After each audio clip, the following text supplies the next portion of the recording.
ইরানের সর্বোচ্চ নেতা আয়াতুল্লাহ আল খামেনির মৃত্যুর পর দেশটির বিশেষ এই পরিস্থিতিতে নেতৃত্ব কে দেবেন তা নিয়ে ভাবতে শুরু করেছে দেশটির সরকার।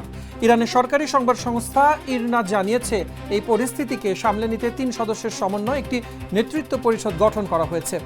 এই পরিষদে থাকছেন ইরানের বর্তমান প্রেসিডেন্ট মাসুদ পেজেশকিয়ান, বিচার বিভাগের প্রধান গোলাম হোসেন মোহসেনি এবং অভিভাবক পরিষদের একজন প্রতিনিধি।